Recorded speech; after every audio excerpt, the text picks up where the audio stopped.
All right. Go ahead, introduce yourself. Tell us who you help and how you help them. Yeah, hi everyone. My name's LaShall Dodson, and I am the founder and CEO of Dedicated Virtual Professional Services, and I'm based in Boca Raton, Florida. But I do serve clients virtually.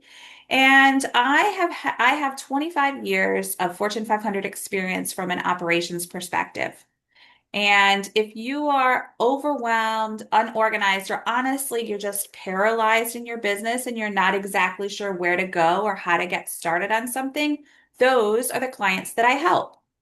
So my clients go from stressed, stuck, or doing all of the things to organized, scaled, and working on their business instead of in it.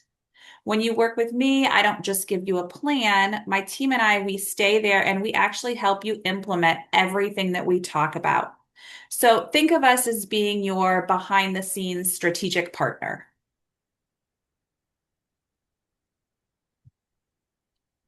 Yeah, so how did you get into doing all of that? Because I think that can almost be a lot for people to like grasp.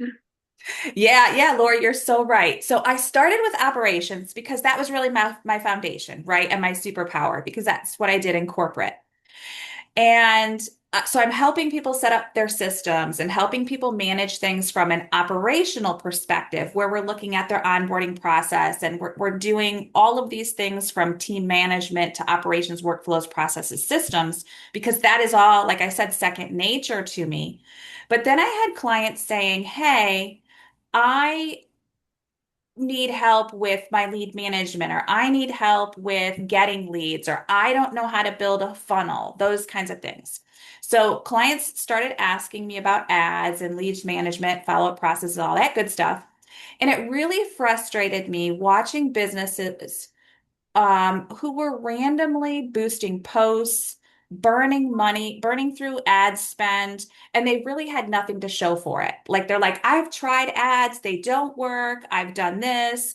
Um, and I'm like, that's really frustrating because ads do work. So I got certified as an ad specialist, but what's different is I do things a little bit more unique. So I do continuous training every Thursday for ads, right? I stay on top of all the ad changes. And what really makes it unique that I do that a lot of people who run ads don't do is I get you set up for success first.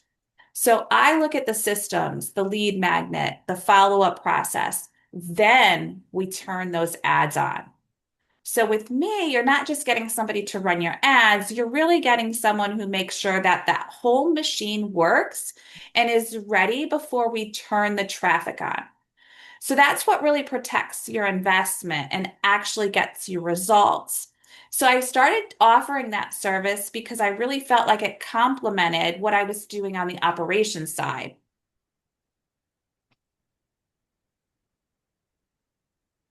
That's quite a story. Going from just doing with the operations to like, hey, now I can help you with ads and all of that. Yes. Where did you learn that skill running ads? I know you said you invested in some training. Yeah. So I signed up for it's called Conversions for Clients. So it's with Brandy Miles, and she teaches you how to run ads. And you can learn how to run, ask questions at any time. You're there to really learn. It's a course and a membership. So I started there, and then I kind of took it to the next level, and I actually joined her mastermind. And in the mastermind, I have, Voxer access to her. I can ask her any ads related questions. And then we meet for educational tips every Thursday, which really helps me stay ahead of the game when it comes to running ads for my clients. So you're still in that membership then. Absolutely, absolutely. And it's one I'll stay in just so I can give my clients that edge.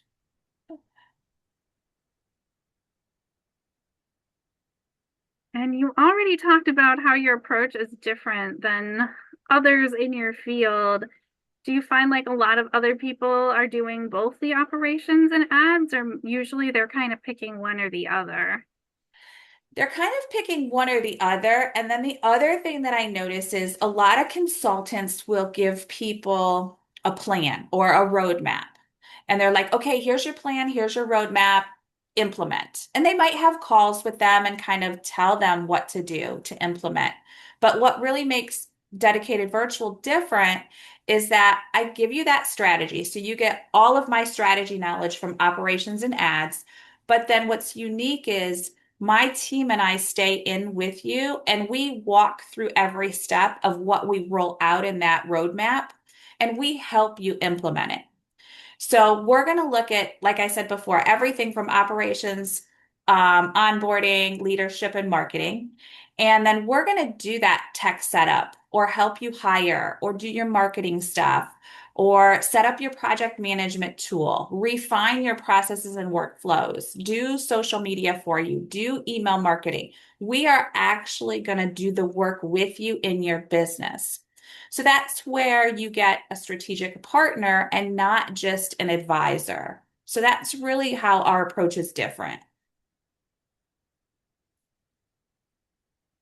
Would you say you're more introverted or more extroverted? So, Lori, that's a funny question because I think I always have felt like I'm an introvert. Like I would prefer to stay home. I would prefer to just sit at my computer and do my work and not have to talk to anyone. But when I started this business 2 years ago. So March 4th, so I'm coming up on 2 year anniversary. March 4th of 2024, I tried to start this business for a couple months being that introvert, right? Just setting up all my stuff and clients are going to come to me. They're going to find me. And I quickly realized that wasn't going to happen. So I had to make a choice. How am I going to find people? And what I really dove into was networking. And it was new for me because in corporate, I didn't have to network, right? I was worked for a Fortune 500 company, had a great salary. My clients were handed to me. So I didn't have to do that. I had to learn how to do it myself. So now I would say I'm a little bit more of an extrovert because I've had to push myself outside my comfort zone. And I do now get energized by meeting people, making connections, and really building those relationships and partnerships. And in all honesty, referrals have been a huge part of my growth. Probably 90% of my clients are referral based.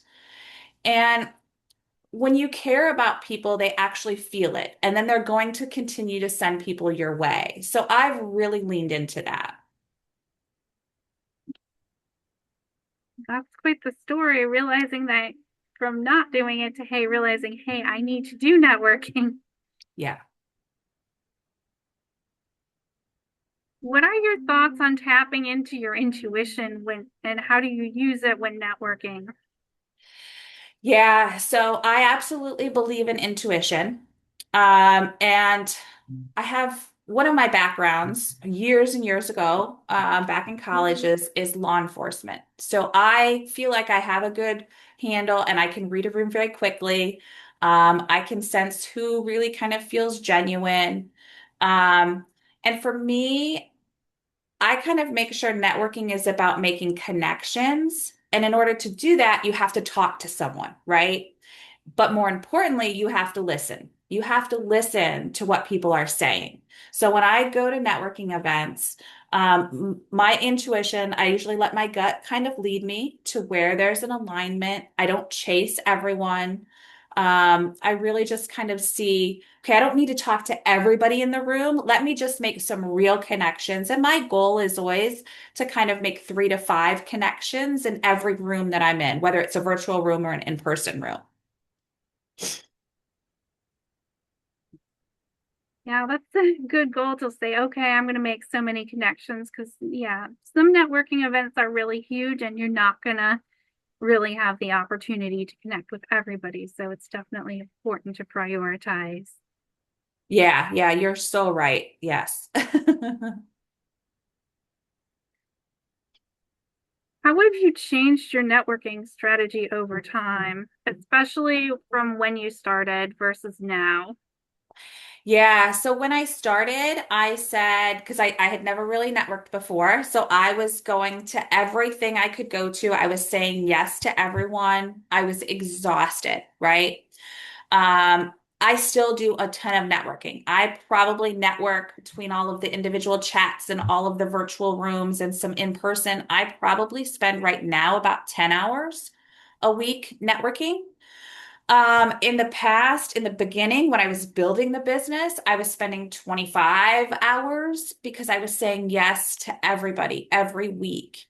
Now I really try to be more intentional and more strategic about the rooms that I go into, right? So are my ideal clients there or people that I want to build relationships with, right? My power partners. So those people who can help me get to my clients. Um, and in the beginning, I really wasn't doing, and I think this is probably the most important piece. In the beginning, I would go do all of these networking things, but then I did nothing afterwards, right? I might set up a few calls or somebody might request my calendar link and set up a call. Now I've built myself a refined process, right? I keep a list of every single person I've met. I have their contact information. I have what they do for business. I have notes about what we talked about when we connected. And then the most important step is I follow up with them. I follow up with them to do like a one-on-one chat, or I follow up with them with an email, just kind of reminding them of who I am. And I do that consistently. So in a couple months, people that I met like 2 months ago, I'm going to email them again just to say hello, check in on how their business is doing. So I've really started to build relationships instead of just showing up at an event, throwing my name out there saying, hey, pick me. I've changed my whole approach. Yeah, and I think that's really important because I did the same thing when I first started going to networking events and not doing any follow-up. And then I realized, hey, that's not how you're going to get the most out of this. That's You need right. to follow up and have some deeper conversations to really get the most out of networking. Yep, yep, exactly. You're so right.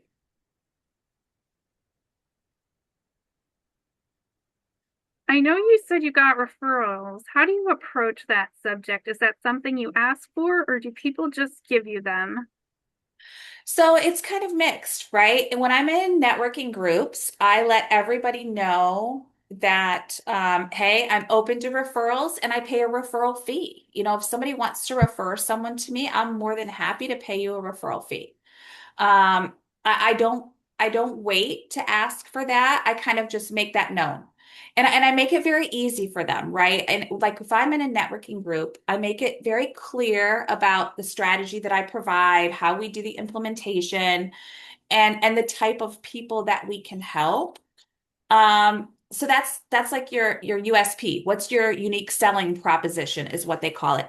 And I make that very clear so people then understand what kind of people to refer to me. And sometimes people are just referring another connection. Like they don't know if it's going to turn into a client or not. It's just, hey, I think you would do really well, talking to this person. It could be of great benefit. I'm always open to those types of collaborations. Um, but really, I think anytime, and I have not done a good job. Here's something that I do need to do better at. My current clients, I don't go to them and ask them for referrals. I ask them for testimonials, and I have testimonials from all my clients, but I've never gone to existing clients and said, hey, can you refer a client to me? Or do you know someone who could need my services? So that is a piece I do need to get better at.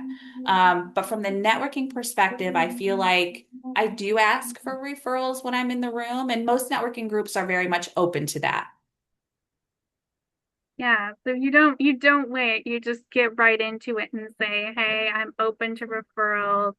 I pay a referral Hmm. fee, and you know, this is what I do so people understand, so they're sending you the right types of people that would actually benefit from what you do." Absolutely. And I think the difference with that is that I'm not I'm not hard selling them. Like I'm not saying you need ads, you need to buy my service, you need this, you need that. What I'm just doing is educating them on what I do and telling them I'm open to referrals. Now, have you got clients just from those networking rooms? I have. I have. I've gotten some. I've gotten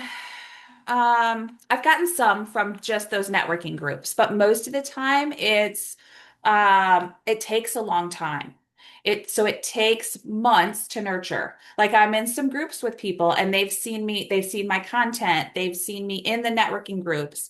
Um, but they didn't reach out and say, "Hey, will you run my ads?" or "Hey, I have questions on ads," for like 5, 6 months. So it is a longer game. But I think it's a very worthwhile game.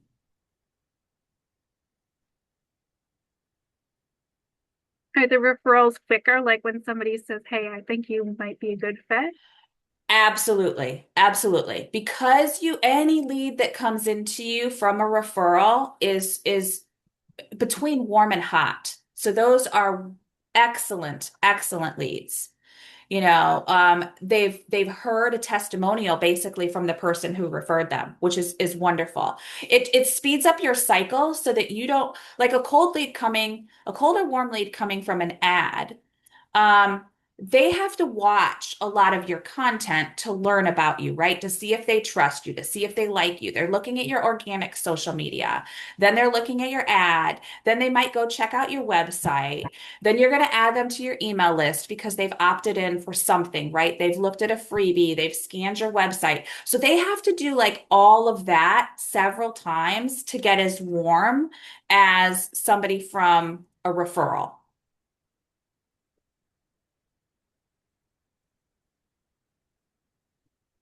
Time boundaries around networking are important. How do you make sure that your own life and business and have enough time for everything else? Yeah, so boundaries are non-negotiable. So I really try to protect my time. And I did not do well with this in the beginning. It's only really the last 3 or 4 months that I've started to get much better at this. I schedule all of my networking, and I've always done this on my calendar. It's on the same calendar as everything else work related. I have it in a different color, and I put it in a different color on my calendar because for me, it's like if a client needs something or if something else comes up, that is what I give up, right? I give up that networking time to fill it with something else that I may need to. So that's why it's color coordinated on my calendar. I'm also more selective about what events will serve my business goals now, right? What's more aligned? So I have some groups that are free that I love, and then I have some paid groups that are that I'm trying out to see if those are going to be helpful. And then I find I really love the people in the paid groups, so I end up staying. Also, those of us that are moms, right? Our schedules are so crazy busy that you have to have boundaries around everything. I'm a baseball mom, so I have a son who plays baseball, high school baseball. I had one who played college baseball. So that is the first thing that gets blocked on my calendar, right? And then I've got my client work and then I've got my networking stuff and everything's color coordinated so I know what I have to do and then what I can move if I need to. But I try to look at it as time is our most valuable asset. So we really need to treat it that way. Yeah, I'm glad you went into depth about that calendar because I color coordinate my calendar too. But I know that a lot of people in my group who are still just figuring out this whole networking thing, they haven't mastered the putting it on the calendar yet. And I'm like, Oh, do that part. yeah, that is so important. Get it on your calendar. If that's one thing you take out of this, get it on your calendar, color coordinate it so it pops and you know, right? And then that also kind of helps you manage how many hours you're spending in a week because you can just add up your color, right? If you're like my color is orange for networking. So I add up all my orange. Oh gosh, I'm at 8 hours. I can't take on too much more or I'm going to be at capacity, right? And that's kind of how I look at it. And people scheduling coffee chats, then I'll start blocking myself. If I'm at 10 and I know I'm going into a networking event and more people are going to want to schedule with me, but I'm already at 10 hours next week, I'll block it off so nobody can get in that week. right? And I'm because it's not because I don't have any more hours in the day, but it's because I have to balance life, client work, client meetings, right, along with the networking. And it becomes a little bit of a calendar juggle. Yeah, that's a great way to do it. People say getting comfortable being uncomfortable is part of the entrepreneur skill set. Would you agree with that statement? Oh, geez, I 100% agree with that. So, growth in your business lives 100% outside your comfort zone. So, like, I left a 25-year corporate career. I was very comfortable. I made a very good salary. I had 401k, I had profit sharing, I had health insurance, I had everything. And when you decide to start a business from scratch, that's uncomfortable in Oh yeah. itself. Now you have to find clients. You have to move that business forward. So at every new service I added, every stage I spoke on, every, summit I spoke at, every Facebook Live, anything, you're uncomfortable at first, right? But the uncomfortableness, the discomfort is actually a sign that you're growing. So, like I tell my clients the same thing, change requires you to do things differently. So if you want to grow, we need to change. And there's a book I read way back in corporate. It was called Change. You go first because nobody wants to go first, right? Everybody's kind of scared and nervous. But the best thing you can do is step outside your comfort zone and go first. And know that if you feel uncomfortable, it's probably a really good thing. You're trying something new. You're trying to push your business forward. I think that's a fair statement. Certainly wasn't comfortable for me a lot of this stuff. And I'm still pushing my comfort zone in different ways. Yeah, every day, right? You're pushing every week there's something new. And that's what they say. If you stay the same, you're not going to grow. So you really should be pushing yourself outside your comfort zone. Any closing remarks or things that you wanted to add to this? No, this has been really great. I really hope that I really hope your audience resonates with some of the stuff we talked about. Networking can be such a wonderful tool if you protect your boundaries and if you use it the way that it should be used. I love it. I lean into it 100%. Um, if you need help in your business, if you're overwhelmed, you don't know where to start, those are the types of people I help. So, reach out, talk to me. I'm always available to chat, or you can book a consult. If you want to refer people, I'm here for that too. But the biggest thing you should take away is just get started, right? Don't stay the same in your business. Um, Look at your business, map out the changes that you can make in your business. And remember, one of the things that I tell everybody is strategy without implementation is just expensive advice. So you have to implement the things that you say you're going to do. Yeah, and oftentimes that's the hardest part. That is. And that's why that's my tagline, because that is the hardest piece is the implementation, right? So many people now can go to ChatGPT and give themselves a strategy, but do you really know how to implement it? And are you going to implement it? And do you have the time to implement it? And that's where my team comes in, right? My team and we actually implement all of these things. We'll get your pixel added for your ads. We'll set up the creatives and the copy in your Meta Business Manager, and we'll actually run the ads, or we'll set up your project management tool, or help you with whatever you need. And that's what's important, right? Implementation, taking the action, doing the next thing. Right. Thank you so much. Thank you, Lori. This has been wonderful. Thank you so much for talking with me today.